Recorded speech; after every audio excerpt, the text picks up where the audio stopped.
Okay, thank you. This is getting cold, excuse me. I'm a bit like an old vintage car. I'll keep going as long as I'm oiled.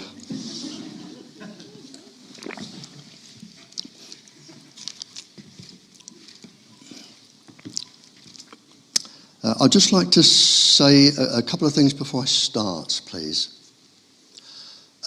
There are people who don't like talking in front of other people. If you have any questions or you wish to see any research that I have used, there is nothing to stop you. I'm in the Liverton phone book, Newton Abbot. There's nothing to stop you, and I know some people here, and they have been out to my house. Nothing to stop you ringing me up saying, "Hey Barry, can I pop out for a cup of coffee, look at this, discuss this," and there's no problem with that. It goes on all the time. I've had 5 people this week. There's no problem at all with that. Anything I say, I have documentary evidence for. I can't bring it all here.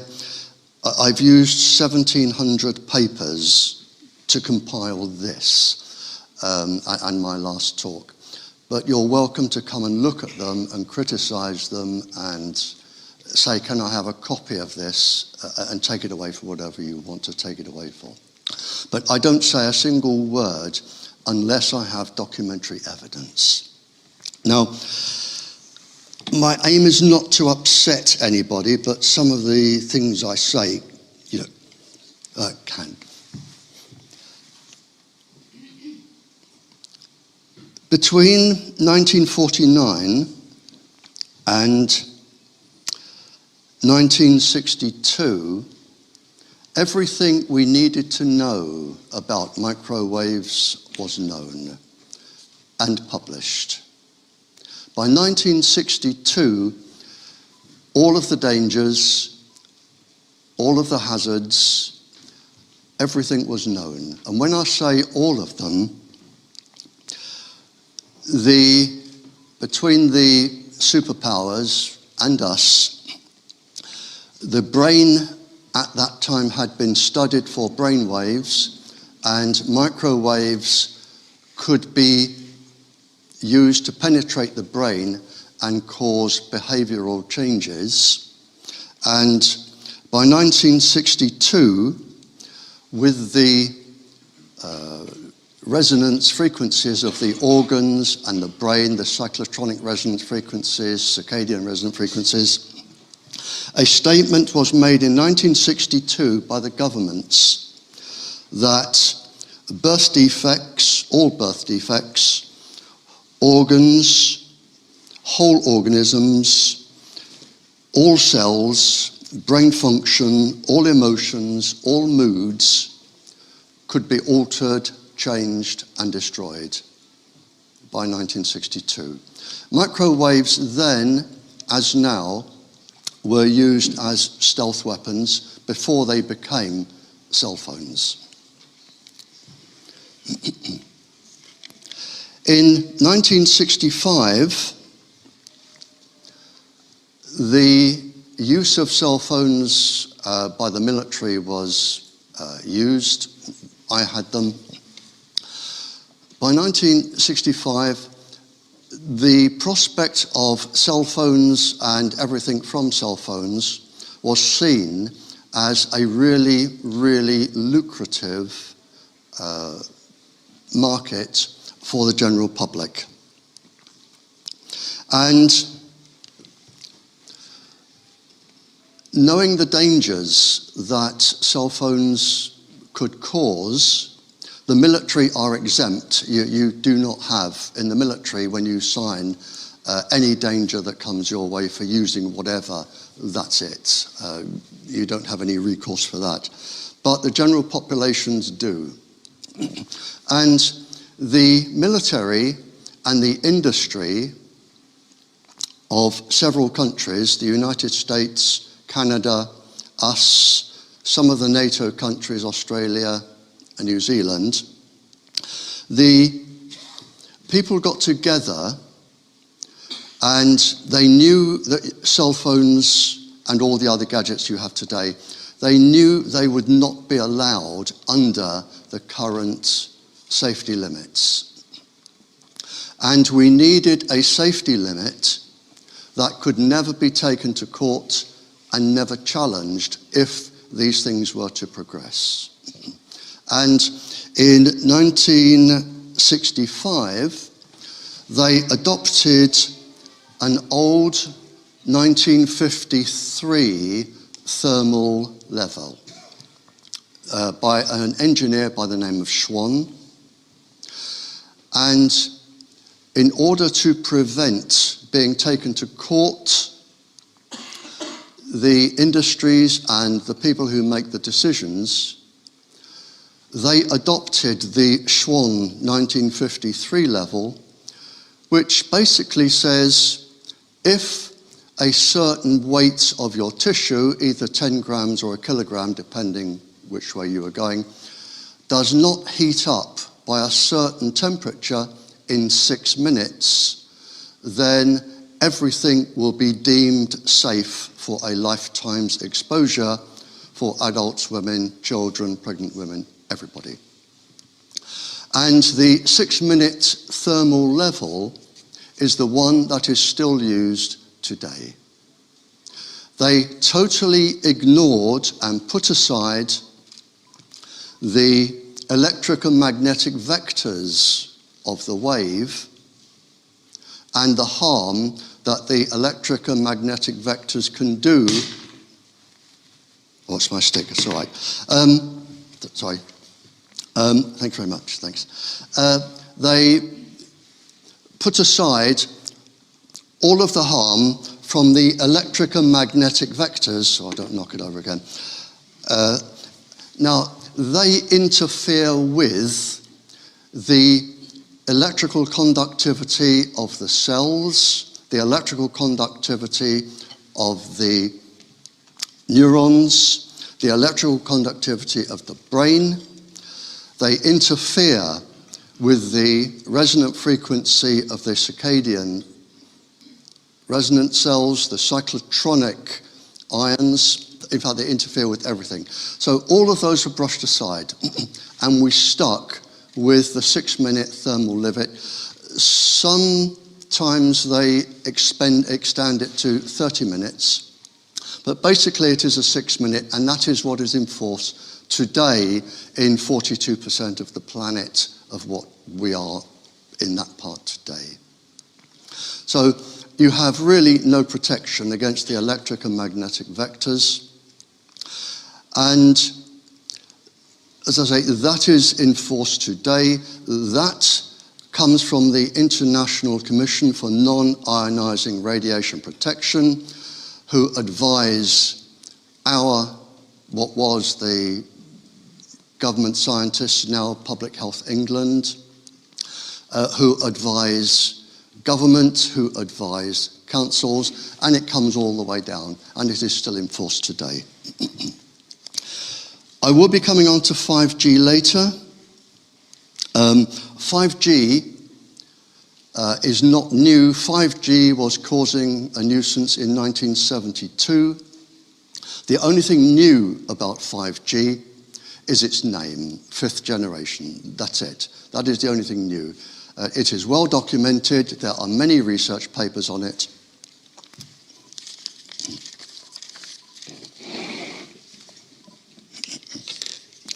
And finally, in 1971, cancer was proven to be caused by low-level microwave radiation and has been kept secret ever since, along with all of the other illnesses and diseases.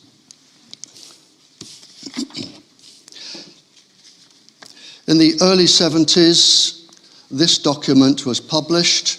It was by the American military. It is top secret, classified top secret. And it lists 2,000 research papers, 2,000, and each of those took many, many years to construct. 2,000 research papers, because in those days the military did the research with the universities. And it covers all of the illnesses which you can expect to get and die from continuous low-level radiation. This, I think, is the most shameful document ever to be published. It is by the World Health Organization. We pay them to protect us, and we trust them to protect us. In 1973, the World Health Organization had a conference in Warsaw, Biological Effects and Health Hazards of Microwave Radiation Below Thermal Radiation, which is what you have on your cell phones. 350 pages documenting harm to the ordinary person. 107 different chapters. Chapter 40 deals with cancer, I think 28 reproductive faults. But instead of telling the world, I don't know who made them make the decision, instead of telling the world, it was stamped top secret with a big red top secret stamp. It still is. And you still will not be told about this. They will not admit to it, even today. The second most shameful document, I think, is this one. This was published between 1972 and 1976. The final part was 1976. It is from the US Defense Intelligence Agency. And the document says, if the more advanced nations of the West, which is us, are strict in the enforcement of exposure standards, there could be unfavorable effects on industrial output. Industrial output is profit, and military function. In other words, what they wanted us to do was set a level of radiation for the NATO countries, set a level of radiation that would not be strict. Hence, we came in with the 6-minute thermal level that is still in place today and what councils are advised to adhere to. At that time, the World Health Organization, again, what they didn't tell you,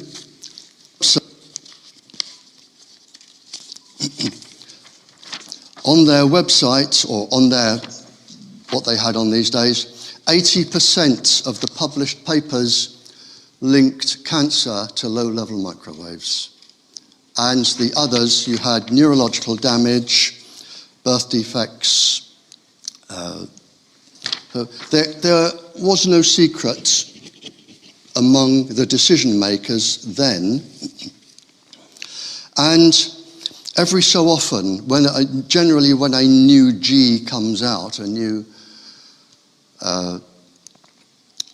one of the new makes of the cell phone, the International Commission for Non-Ionizing Radiation Protection, they put out an addendum to their original report, which clears the way for whichever generation it is coming out. There's a new one coming out in a couple of days to clear the way for 5G. This is the original, or a copy of the original International Commission document, and it is of interest to decision makers, all decision makers, excuse me.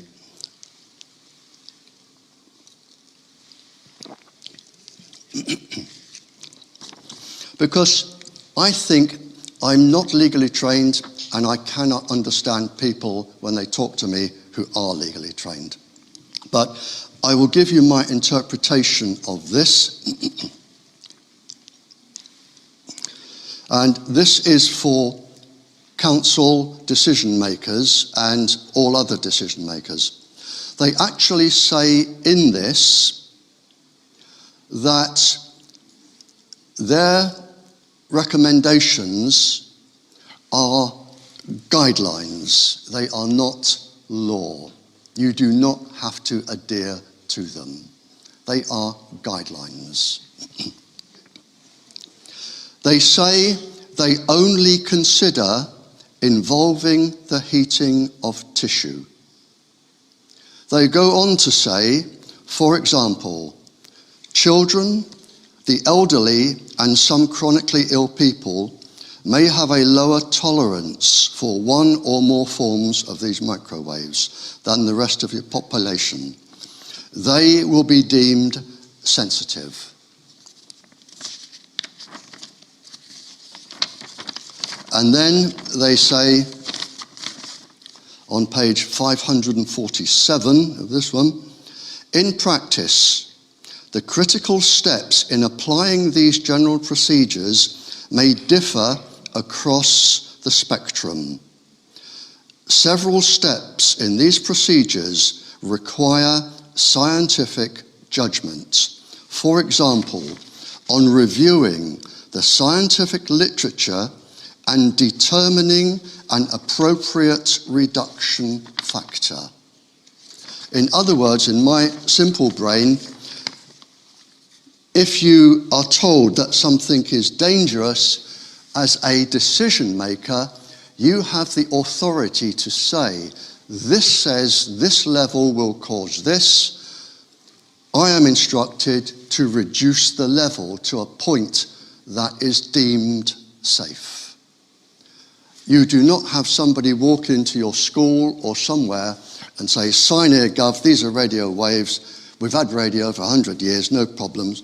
And then, zonk, there's a transmitter, and you come back a week later, and like Lego, some other people have gone dong, dong, dong, dong, dong, dong, dong. And you've just a mass of things that you don't understand, and nobody will tell you what they are anyway. Now, I brought a couple of books along, not because I get any money if they're sold or anything like that, but along with the whistleblowers, of which I am one, I have known for many, many, many, many years a captain who is an electronics warfare specialist captain. He worked with the Canadian military government and CIA, and he published a book.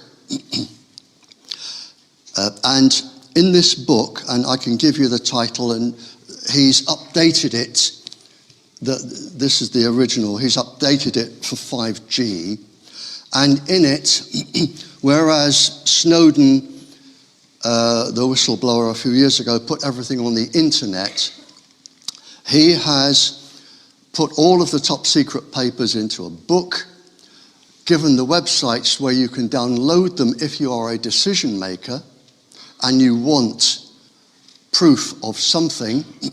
He includes our government, the International Commission, and he's put them all in a book under different categories, everything to do with cell phones, Wi-Fi, 5G, government, and all that.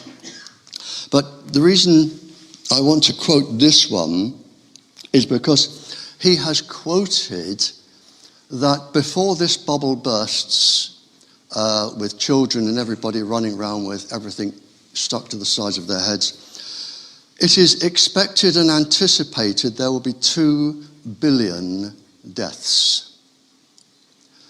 Now, I questioned that in my own mind, and I thought, that's a lot. And in my simple Janet and John brain, I couldn't work out what 2 billion deaths actually means. But it is, if you imagine everybody who died in World War II, it is 28 times that number. And that's a lot. But when I started looking into this, I thought, well, I remember when I was teaching, and I remember the time in the early 80s when I said to my science class, and I said, we have just passed the 100,000 deaths a year rate in this country for smoking-related deaths. And then you start looking around the world for smoking. Smoking was linked to, they didn't know the name then, but they knew that you had lung congestion and died with big black ugly bits. In 1870, smoking was linked to cancer and death in 1870. In 1939, all of the science was in place to have it stopped. Then the government scientists and industry scientists, who are sometimes one of the same person, step in and they delay things for 50, 60 years, which is what happened to smoking.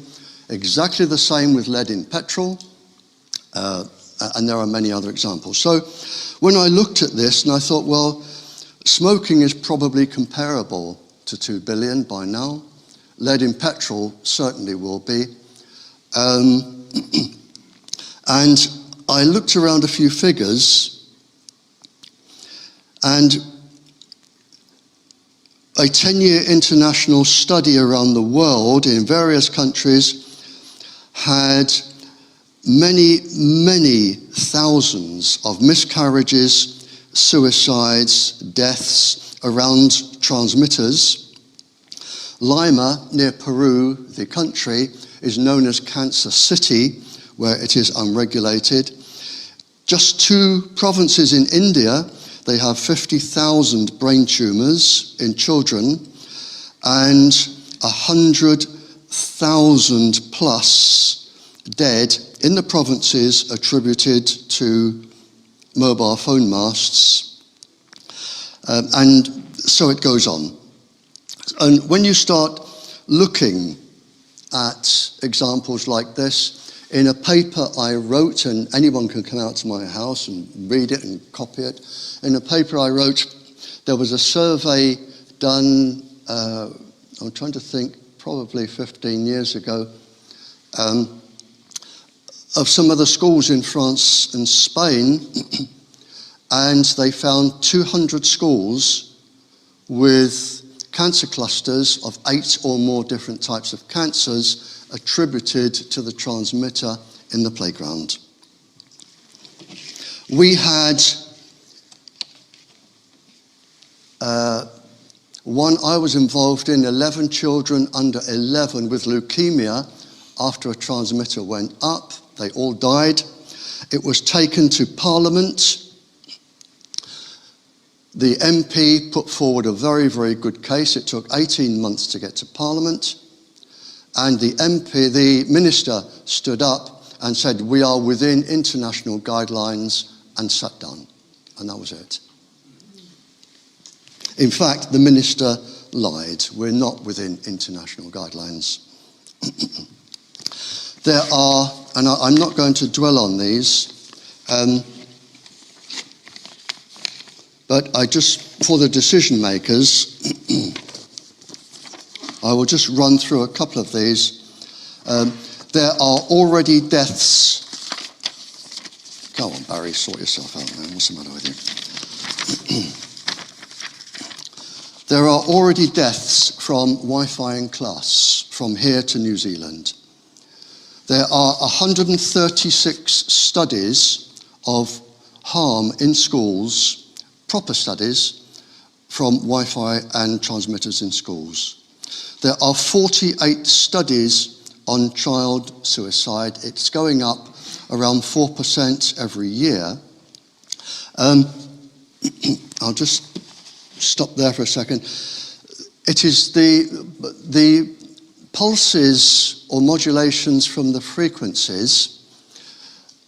Professor Mio, King Saud University, he has shown, especially in a child's brain where the tissue is particularly soft, the skull, he has shown that the microwaves penetrate deep into all areas of a child's brain. And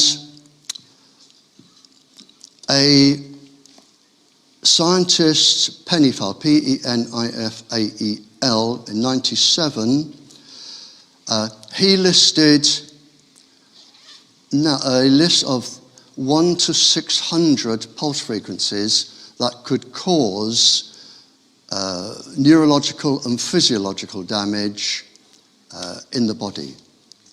In the paper I had there from the military, they list all of the symptoms that you can be warned about if you are taken to court, and the last one is severe neurological damage, including death. So, suicide is one of the 5 most commonest from microwaves going into the brain, and I'm not a neurosurgeon, I just know from experience, the 5 most commonest in order are the same symptoms that you would receive from morphine or marijuana: hunger, excessive hunger, aggression, and if the pulse frequency is a certain frequency, which I won't say on camera, the aggression manifests itself as aggressive, suicidal sexual aggression.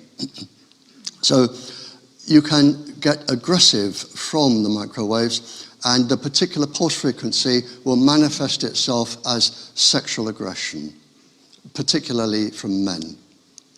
And the last one is, I'm not a medical doctor, I describe it as the same symptoms as lead arsenide poisoning, where you just want to go to bed and die, and if somebody came in with a bag and said, "There's £1 million, go and spend it," you wouldn't be bothered.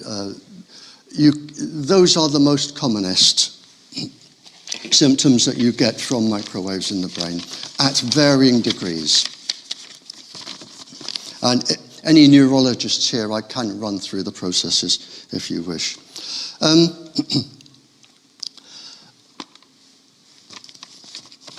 Right, okay, here we go.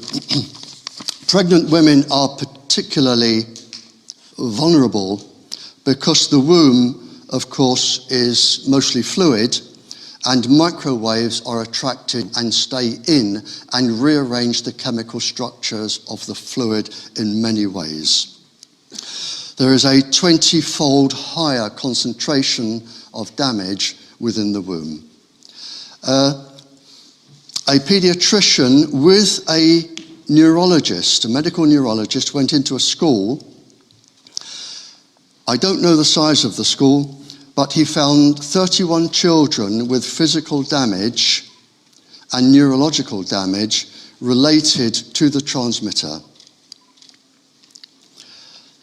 The World Health Organization published a paper that showed that a level of microwave irradiation for a pregnant woman can reach 47.7% as a miscarriage, stillbirth, or genetically damaged child rate. 47.7%. A paper published a few years ago, just a couple of years ago, by the European Academy for Environmental Medicine, who are an incredibly talented bunch of doctors and clever people. They looked at their own research and came up with 48%. For school children, and I have taught pregnant school children and I've worked with pregnant teachers, for school children you can add a risk factor of between 10 and 20% more. I don't know exactly, and I don't know anybody who does, due to the increased electrical conductivity in their bodies, the absence of a full working immune system that isn't really up and running till they're 18 or so, the absence of the hardness of the bones and the easiness of the microwaves to penetrate the bones, which are not really fully developed till they're around 27, the last being the clavicle. And of course in the bones you have the bone marrow, which helps with the immune system. So children are particularly vulnerable, between 40% and 60% vulnerable. When I'm talking to governments or royalty or people like that abroad, the one question I say to them is, if you do nothing, and a lot of them are, this isn't all bad news, 58% of the world are doing a lot. We're not, but 58% of the world are. And my aim is to get us doing something. When I say to them, if you do nothing, just look at let's take an average of 50%. The mathematics is relatively simple. It's like a decay curve, a nuclear decay curve. In one generation of exposed children, let's say 20 years, a half of your newborns are going to have some sort of defect if they are alive. Another 20 years, you're down to a quarter. Another 20 years, you are down to an eighth. So in 60 years, I say to them, and this isn't my work, this is the work of proper, real professionals doing this job. In 60 years, only 1 in 8 of your children can be born or expected to be born healthy.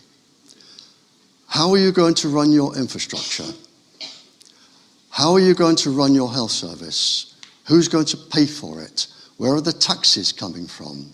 Who's going to man the factories? Where are they coming from? The only answer to this is mass immigration. That is the only answer if you wish to survive as a country. And I'm coming on to trees and animals later.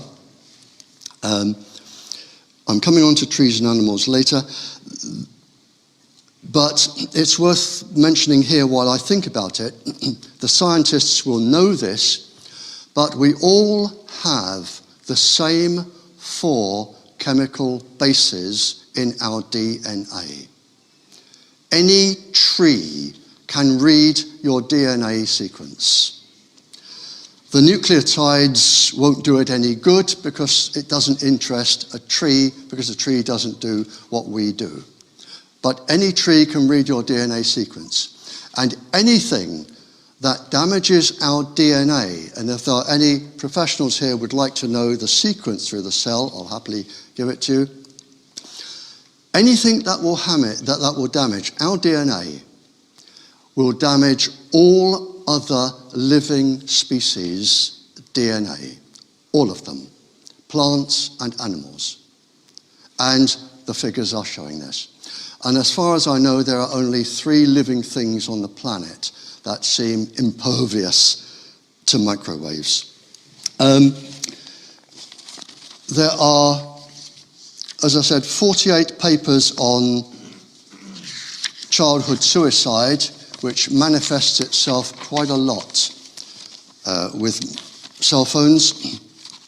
There are as many papers on breast cancer, and I can't go into the breast cancer now, it is a mammoth topic, but I can do questions. I have a picture here which I won't show, but you're welcome to come and have a look if you wish, of a lady who tucked the cell phone into her bra.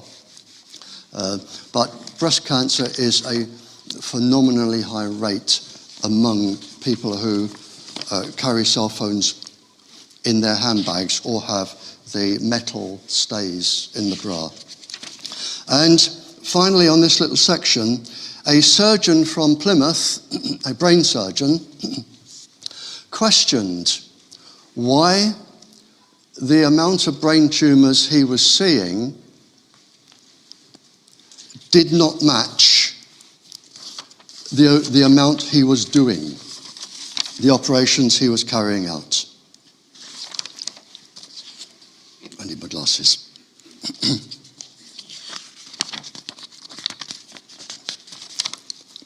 And the answer, if I can find it, here we are. The brain surgeon challenged the statistics. And we looked into this. I had a letter from him and I wrote to him. And I sent him a copy of this. And our statistical office of statistics, whatever it is, they take, or they did then, and it's, as far as I know, it's still going, they are taking 40,000 brain tumours off these statistics every single year. 40,000. And it is justified. What they are saying is, aha, the endocrine glands in the brain are not actually grey or white matter. We associate the brain with grey or white matter. Therefore, they're not really brain. Therefore, the tumours of the endocrine glands are not brain, so we can take those. So we take off the 40,000 endocrine cancers a year. And this is how it goes on, and this is how you get your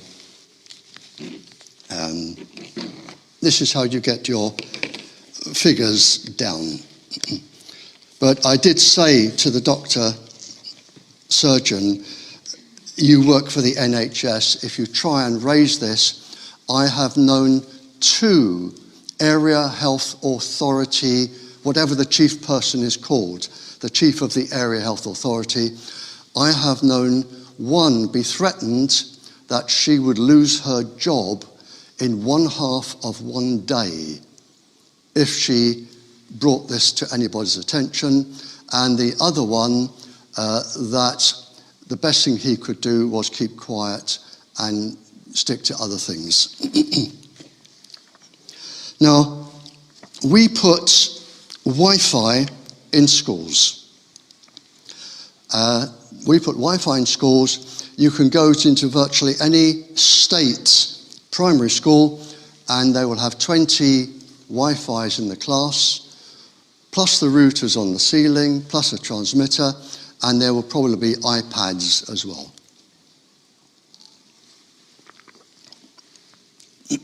And they are all microwaves.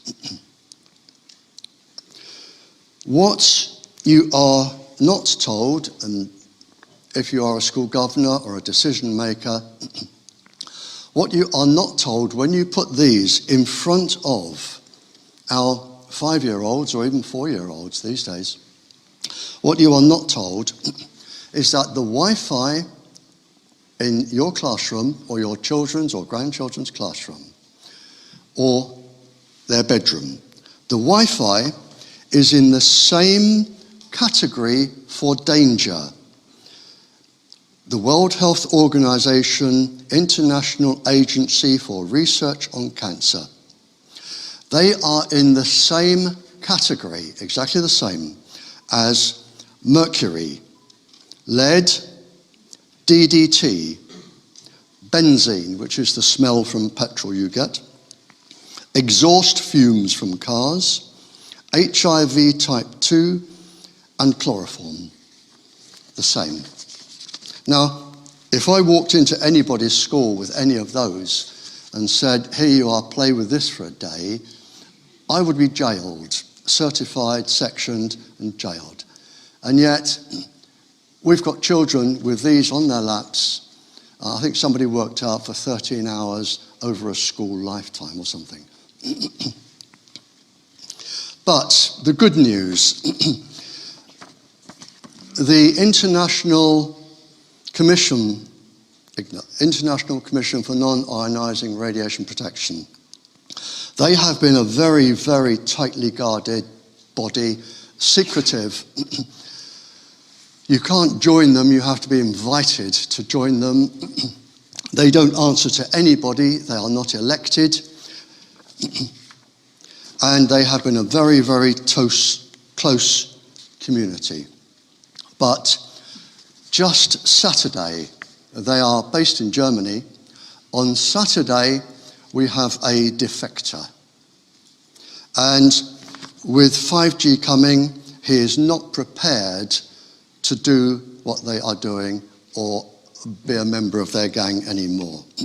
And this arrived from Germany on Saturday for me. And he has said,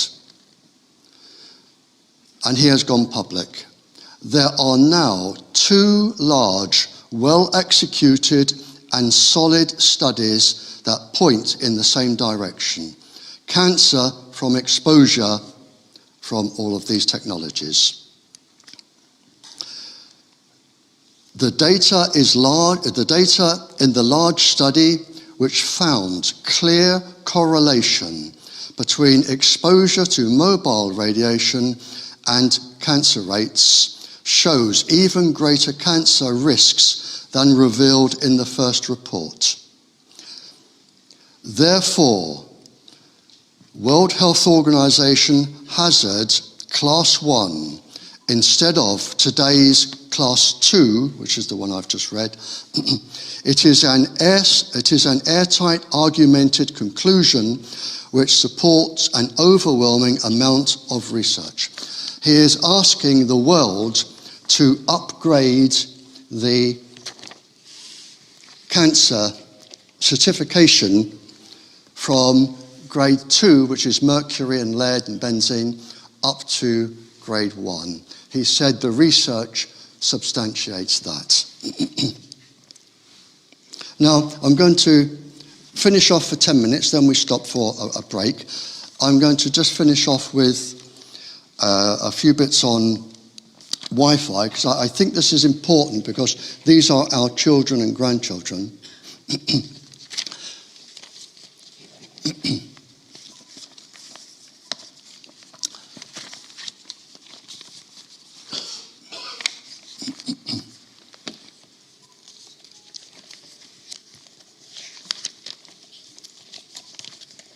Here we go. Right, I'm just going to run over a few things. I am not alone in running around the world trying to do this. There are a lot of people doing lots of things, and we'll have some good news here. The industry themselves, come on Barry, sort yourself out. The industry themselves in the year 2000 studied the top 220 research articles and said that what they are putting out actually does cause cancer. The Council of Europe, 47 countries, 800 million people. Simple statement: ban Wi-Fi in schools. Dr. Annie Sasko, 22 years World Health Organization Cancer Department. Mobiles, cell phones and Wi-Fi will cause cancer.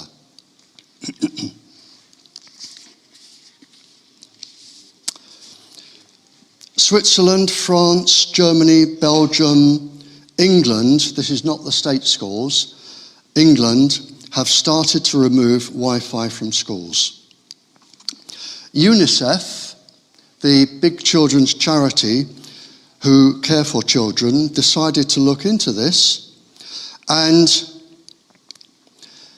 they did their own study, nobody interfered, and they came up with their own conclusion. They found there was an 85% risk of brain and heart damage. And in fact, in Canada, I think it is, in the schools, they've had heart attacks from children from Wi-Fi, and now the classrooms have defibrillators in. 85% brain and heart damage, 36% epilepsy, 11% neurological harm, 82% blood, immune and fetal damage. Iceland, Cyprus, Italy, Canada, Russia, USA are either removing or starting to remove Wi-Fi from schools. Okay. Finally on this, just two things. I think this lady, internationally, she is renowned for being particularly clever. And I'd like to read just what she wrote here. She is a pediatric neurologist, Dr. Maya Klein, and she has said, pregnant women deserve to know that wireless radiation can have an impact on the developing brain. We're seeing alarming increases in the number of children diagnosed with neurological disorders over the past decade. And finally here, I've got an article here. I won't take it out and show it to you. It's a very large article published in a science journal, and because he was so worried, and with no disrespect to some of the people here, and I know some of the people here because I know them, are recognized nationally and internationally for their knowledge. With no disrespect to the people here, Professor Yuri Gregoriev, who is chair of the Russian Federation for Nuclear and Atomic Sciences, and probably the most knowledgeable person on the planet concerning microwaves and harm, he came over here for one specific purpose. He wanted this article published, which it was, and he gave a lecture, and he wanted to warn our government, do not put microwaves in schools. Do not put Wi-Fi in schools. Wi-Fi will have severe neurological damage and physical damage to our children. He came all the way over here just to say that and to warn us. And anyone wants to see the article, you can come around my house and read it and photograph it. Okay, do you want, I'm going on to trees and 5G after this. Is this a good time? Would you want to stop now? I've done an hour. Yeah, we'll stop now, and then we'll stop for a quick break, and then I'll do trees, 5G, which is all I've got left. They won't take long, and then we'll have all the questions. Before I start with trees and 5G and animals, I just want to mention these books. As I say, here's a whistleblower, but this one, the updated one, you can now get off Amazon. So if you ring up Amazon or do whatever you do on a computer, I don't have one, it'll probably be there next day. And this one you have to send to Canada for. But I brought this one specifically because there is a chapter here for decision makers, councillors, decision makers. I just want to read this bit here. And everything in here, you have the websites and everything you need to get it. This is for decision makers from 2015.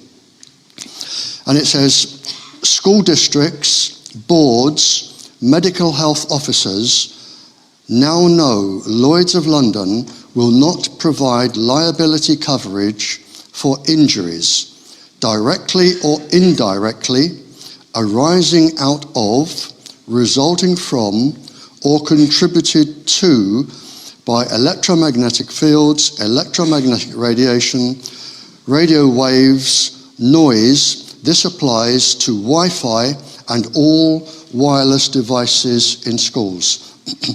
And I believe, I don't know that I'm correct, but I believe Lloyds insure other insurance companies. And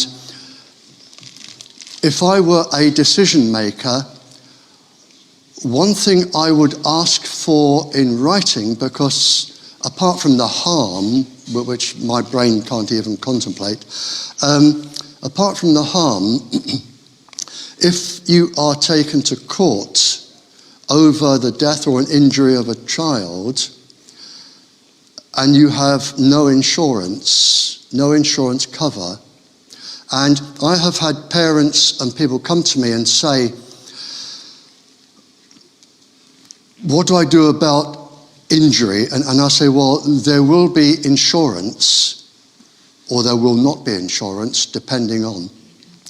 Ask your school people or your council or whoever for the specific sentence in their policy that says we will cover your child, whatever, from electromagnetic illness. There should be a specific sentence there that says that.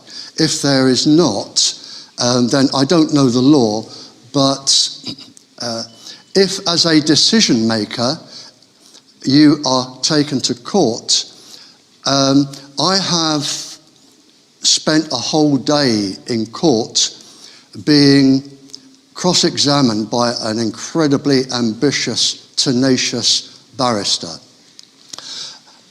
And I was defending a girl who did not want to have an unhealthy child and wanted Wi-Fi taken out of school.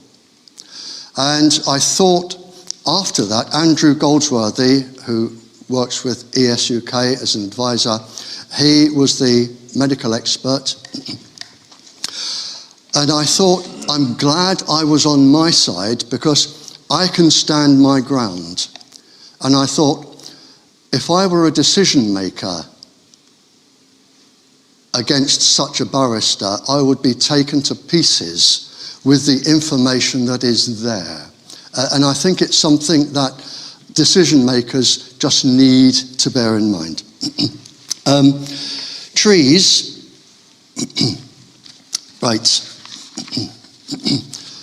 I'm quoting this from the magazine ESUK, which I think there are some copies over there, but it's quarterly or 4 times a year, and they do cover lots of legal aspects, and they have their doctors, scientific advisors, and it is well worth getting, and it's not expensive. But in ESUK, there is an article here on trees subjected to low-level microwave irradiation, 29 pages, the red oak, cherry, willow, black poplar, and all trees suffer the same. They all start losing their immune system once you bombard them with communications microwaves. Trees are designed to pick up radiation. They are not designed to pick up microwaves. They do not like microwaves. Even children in school do experiments with watercress near cell phones or with microwave water.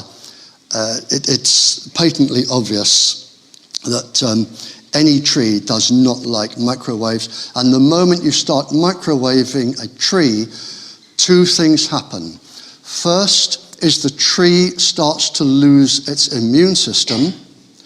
And secondly, I did say there were 3 species on Earth that I know of that are impervious to microwaves. One of them is bacteria, microorganisms. They seem to thrive under the energy from microwaves. I don't know why. I have had it explained to me by a professor, but I couldn't understand what he was saying. But 2 things happen with trees. First, the bacterium start to thrive and invade the tree, and secondly, the tree starts to lose its immune system, and it's only a matter of time. Here, where 5G is going up, all around the world, where 5G is going up, trees are coming down. The reason is trees inhibit the progress of 5G. 5G is not a big around circular wave that you get from transmitters. 5G is a beam, sort of a cross between a torch and a laser. It is a beam, and that beam has trouble going through a tree trunk or the density of leaves, especially if they're wet, and especially along roads. I have had calls from all over the world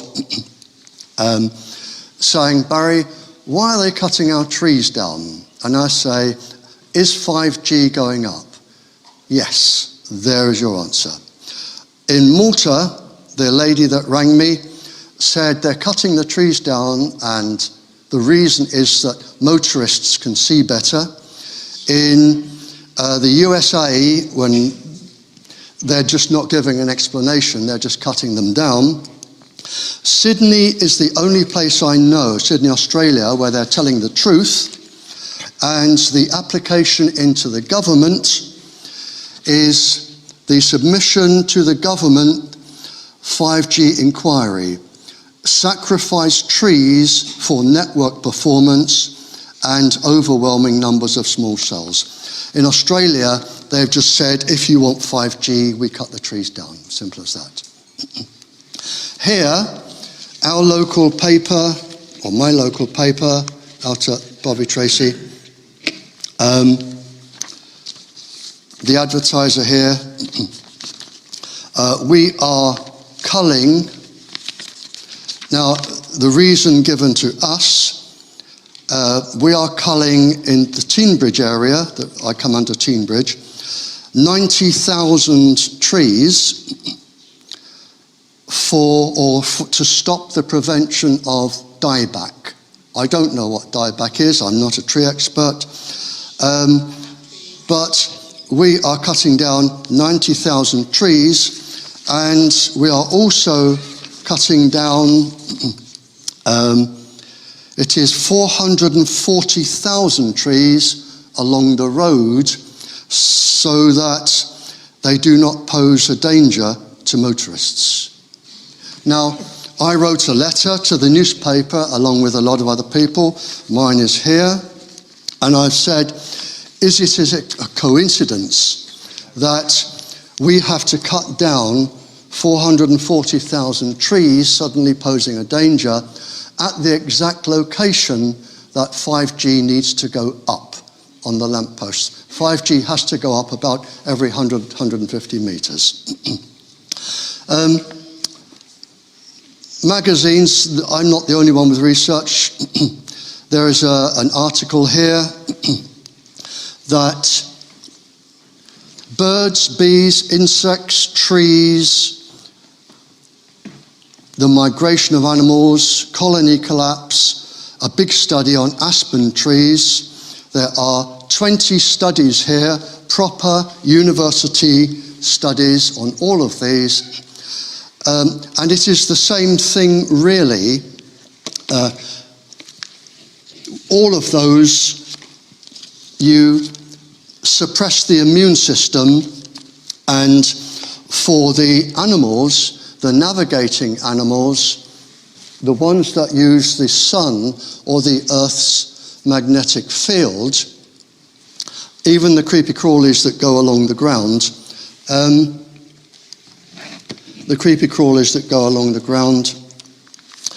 they use navigation from the Earth and from the sun. But for the scientists here, I'm talking about the cryptochrome pigment double electron absorption system that has been published in Nature for robins, and we know the other birds have it, the other animals have it.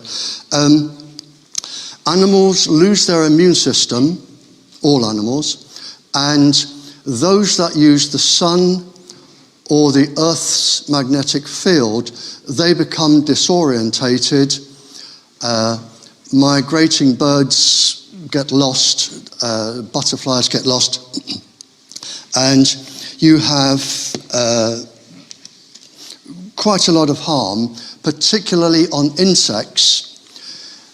Insects, they have a large surface area to body volume, and their surface area absorbs more radiation than the body can hold. It's known that one of the 5G frequencies, when it was tested on a bee, just absolutely saturated the bee. The bee lost its immune system and the whole thing turned to pus inside. Now, I'm going to mention just a couple of studies here. 2 studies costing 30 million euros over a good 10, 12 years found an increased cancer tumours in animals exposed to phone mast radiation.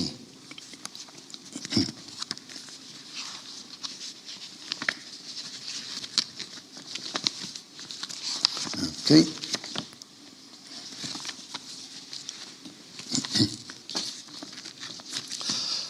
Animals facing extinction have been reported. Animals facing extinction have been reported here in India, Netherlands, Japan. Up to 40% of hives lost.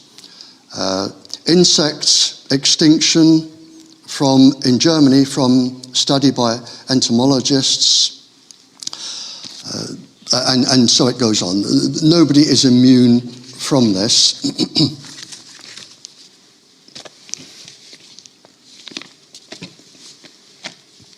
Okay.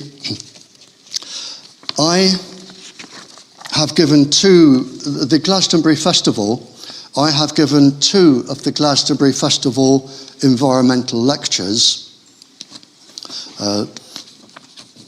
You're welcome to come round and get them if you wish, but one of them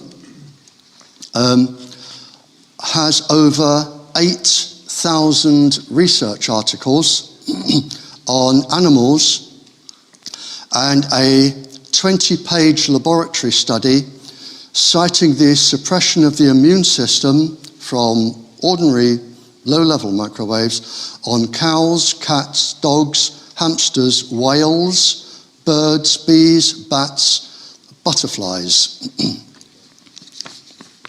Over 8,000 studies there.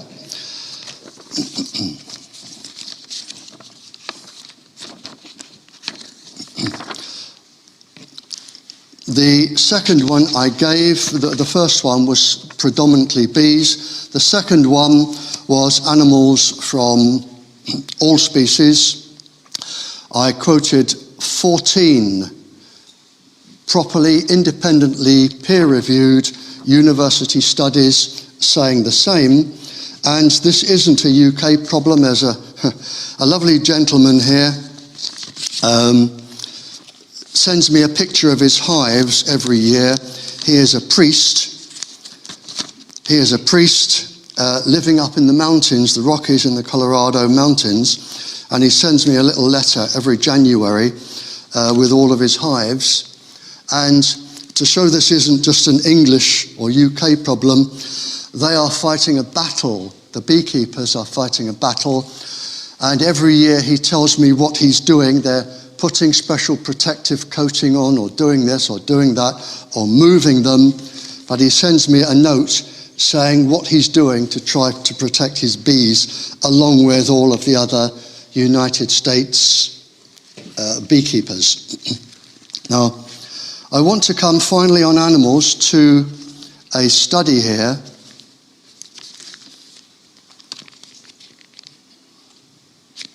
to a study here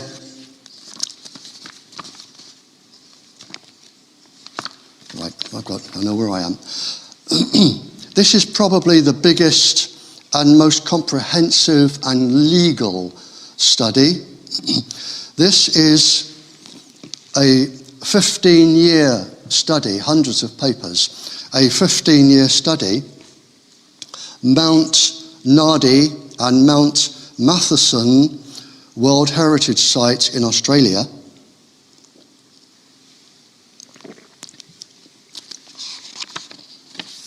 World Heritage Site in Australia. The study was for, and this is a legal study, for the United Nations Educational, Scientific and Cultural Organization, UNESCO, the International Union for the Conservation of Nature. And the conclusion over Mount Nardi, Mount Matheson, they only had 105 transmitters, which isn't that many, over 15 years. And I've never seen anything described like this before. They said, over the last 15 years, this affects not only the top of the life chain species, but they are devastating the fabric of the community of the world heritage, causing genetic deterioration in an insidious, massive, and ever escalating scale. To truly understand what these studies reveal is to stare into the abyss. And I've never seen the word abyss in a scientific paper. And I thought, I'll just look it up in my Oxford dictionary to get the proper meaning, because this is coming here with our nature. This is coming here. And under my Oxford dictionary, under abyss, it is an abyss of despair, a catastrophe, primal chaos, hell, and a bottomless chasm. Now, you can choose any of those, but it doesn't look good. Now, I summarised the whole of the document,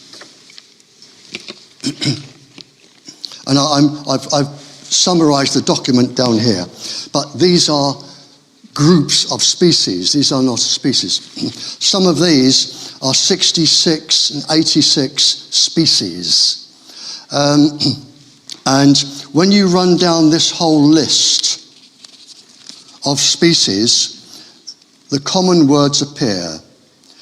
They either migrate and they won't come back, they exhibit unnatural behaviour, and then you have gone, retreated to another area, rarely heard, gone, moved to the valleys, and we're going right down with birds, butterflies, wasps, ants, termites, bees, frogs, you name it, they're all there. And those that haven't gone, so the ants have become aggressive, but the moths, butterflies, ants, bees, flies, they are down around 80%.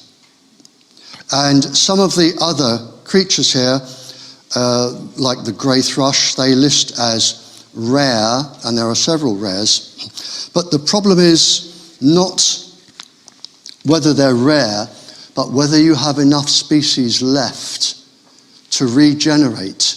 And this is before the 5G satellites start coming overhead and beaming down on them. All of what I'm doing now is 5G. And I have an important quote here because I think it can be useful from Bug Life. And I want to tie it in because there may be a solution to this. And this is published in 2018. However, the charity Bug Life warns that despite good evidence of the harms, there was little research ongoing to assess the impact or apply pollution limits. That is not true, actually. I've quoted nearly 40,000 research papers. ESUK magazine publishes animal studies every time it comes out. There is generally one a day, but I'm not criticising bug life because I think one of the answers to this, and I thought about that sort of only yesterday, I thought, how can we sort of solve this here? I have no authority and no status. And whoever I try and reach will never reply to my letters, and I can't get through to them. But charities like Bug Life and the charities that control birds and the charities that look after the woodlands, they have, I don't know what you call them, but people who control, what's the word I'm looking for? The people who, like Prince Harry and all those. Patrons, that's it, thank you. They have patrons.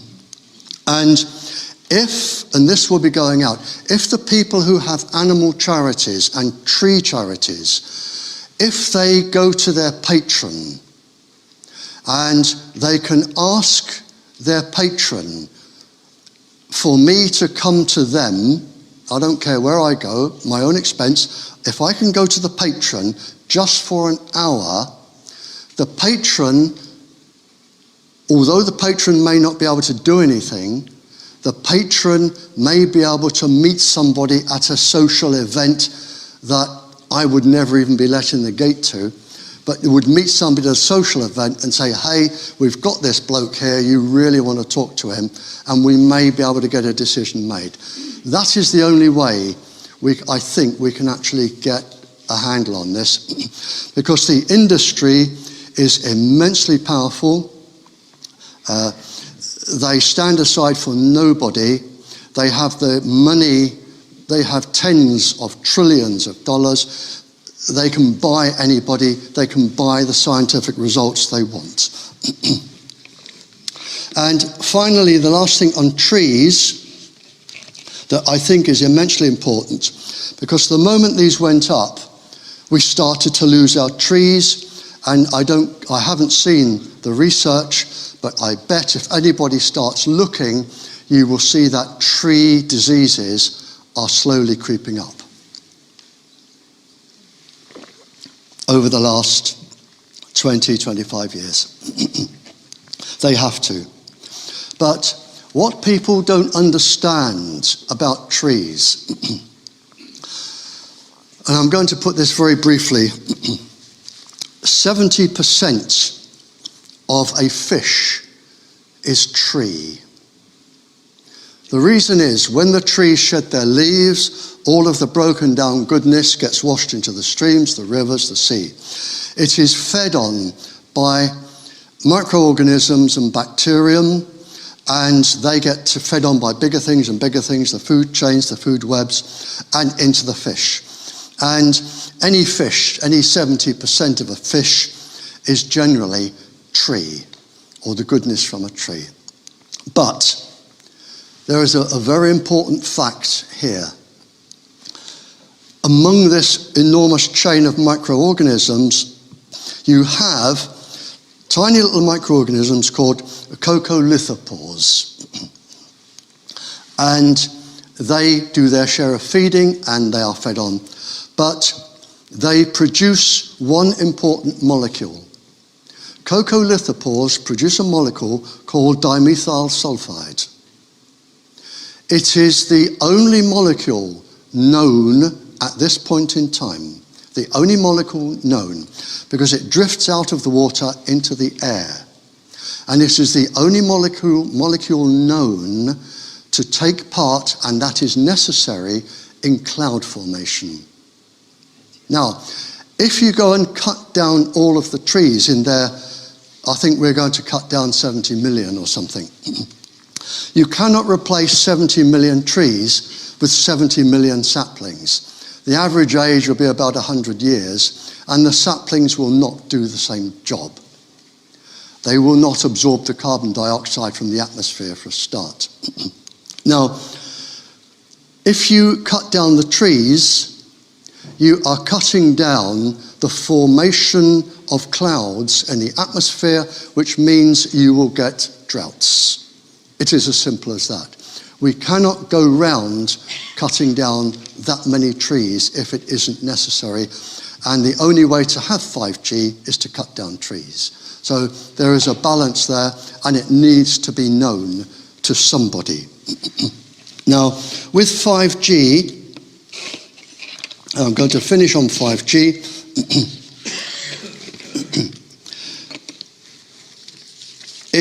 When I spoke in Totnes not too long ago, just before Christmas, somebody was disagreeing with me, saying, we don't have that and we don't have that, and no, we don't.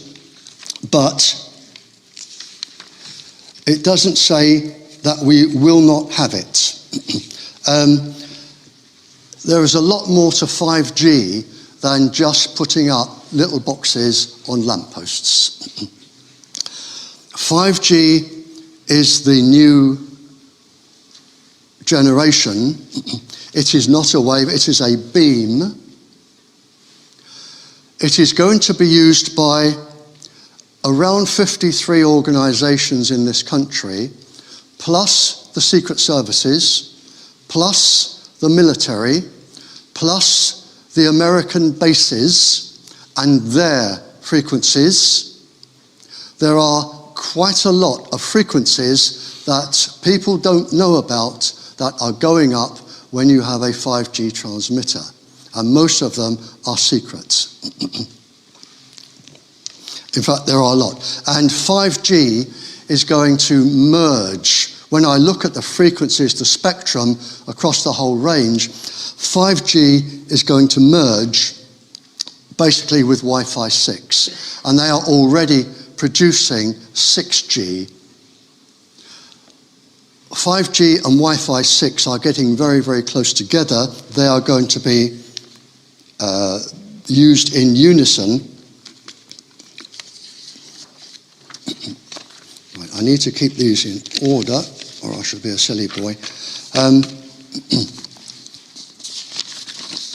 Right, here we are. Now, for decision makers,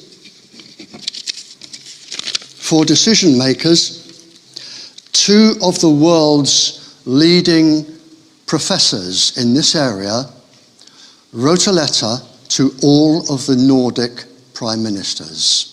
It is a brilliant letter. I wish I had the skill to write this letter. I certainly don't. It is a brilliant letter.